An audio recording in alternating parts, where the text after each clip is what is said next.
எதிர்க்கட்சித் தலைவர் எடப்பாடி பழனிசாமி திமுகவிற்கு அழைப்பு விடுத்திருக்கிறார். குடியரசு துணைத் தலைவர் பதவிக்கு வேட்பாளராக அறிவிக்கப்பட்டுள்ள சிபி ராதாகிருஷ்ணனை கட்சி பேதமின்றி தமிழர்கள் அனைவரும் ஆதரிக்க வேண்டும் என்றும் திமுகவும் தமிழ்நாடு தமிழர்கள் என்பதற்கு முக்கியத்துவம் அளிக்கும் வகையில் சிபி ராதாகிருஷ்ணனை குடியரசு துணைத் தலைவர் பதவிக்கு அவர் வெற்றிக்காக திமுகவினர் ஆதரிக்க வேண்டும் என்ற வேண்டுகோளை எடப்பாடி பழனிசாமி விடுத்திருக்கிறார்.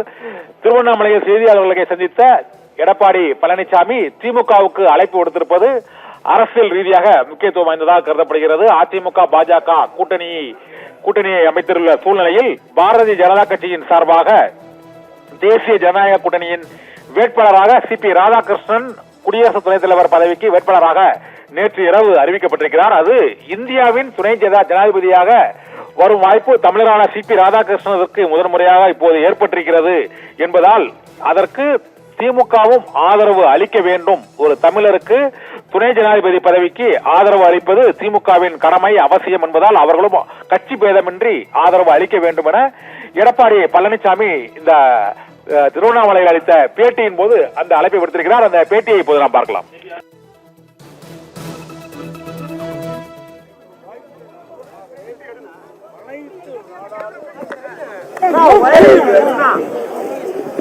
மரியாதைக்குரிய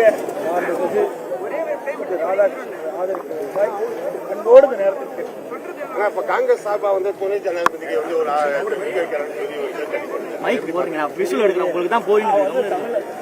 அறிவிக்கப்பட்டது.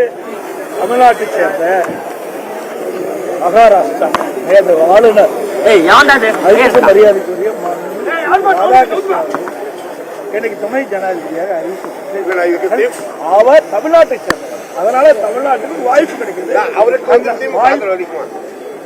பேசி முடிக்க நல்ல வாய்ப்பு கிடைக்கும். இந்திய நாட்டுடைய துணை ஜனாதிபதி தமிழ்நாட்டை சேர்ந்தவருக்கு வாய்ப்பு அந்த வாய்ப்பு கிடைத்திருக்கிறது.